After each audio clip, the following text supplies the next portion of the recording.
Delhi liquor policy కేసులో కవితను నిందితురాలిగా చేర్చింది సిబిఐ. 41A కింద నోటీసులు కూడా జారీ చేశారు.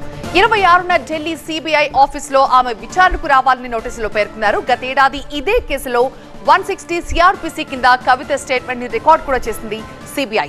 ఢిల్లీ లిక్కర్ కేసులో ఏడాది గ్యాప్ తర్వాత సిబిఐ నోటీసులు ఇవ్వడమే కాదు, ఇప్పుడు కవితను నిందితురాలిగా కూడా పేర్కొనడం కలకలం రేపుతోంది. గతంలో ఇంటికొచ్చి కేవలం స్టేట్మెంట్ తీసుకున్న సిబిఐ ఈ నెల 26న సిబిఐ ఎదుట విచారణకు రావాలంటూ నోటీసులు ఇచ్చింది. అయితే ఇదే కేసులో ఈడీ నోటీసుల్ని సుప్రీంలో సవాల్ చేశారు కవిత. ఆ పిటిషన్ కి సంబంధించి ఈ నెల 28న విచారణ కూడా ఉంది.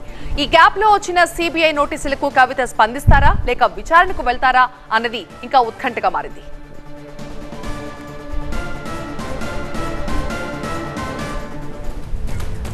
మా ప్రతినిధి మహాత్మా మనకి ఢిల్లీ నుంచి లైవ్ లో అందుబాటులో ఉన్నారు మరింత సమాచారం ఇచ్చడానికి. మహాత్మా, ఈ నోటీసులపై కవిత ఎలాంటి స్టెప్ తీసుకునే అవకాశం కనిపిస్తోంది?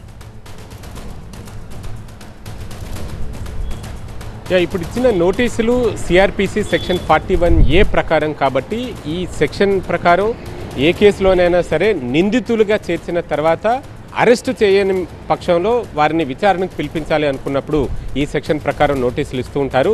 అది దర్యాప్తు సంస్థ సిబిఐ అయినా లేదా సాధారణ పోలీసులైనా సరే ఏ కేసులోనైనా నిందితులుగా చేర్చి వాళ్ళని ఇంకా అప్పటికి అరెస్ట్ చేయని పక్షంలో అప్పుడు విచారణకు పిలవాలి అనుకుంటే ఈ సెక్షన్ ప్రకారమే నోటీసులు ఇవ్వాలి. ఆ ప్రకారమే ఇప్పుడు సిబిఐ నిన్న ఈ సమన్లను జారీ చేసింది. ఫిబ్రవరి 26న ఆమె విచారణకు హాజరు కావాల్సి ఉంటుంది.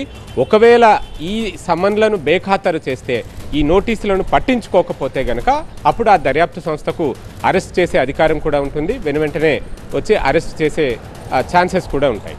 ఇదివరకు సిబిఐ ఇచ్చిన నోటీసులన్నీ కూడా సిఆర్పిసి సెక్షన్ 161 ఇతరత్ర సెక్షన్ల ప్రకారం ఇచ్చారు. ఆ ప్రకారం నిందితురాలుగా ఉన్న మహిళ, అంటే అప్పుడు ఆమె సాక్షిగా ఉన్నారు కాబట్టి, ఆమె మహిళ కాబట్టి ఆమె దగ్గరికే సిబిఐ అధికారులు వచ్చి విచారణ జరిపారు, స్టేట్మెంట్ రికార్డ్ చేసుకుని వెళ్ళిపోయారు.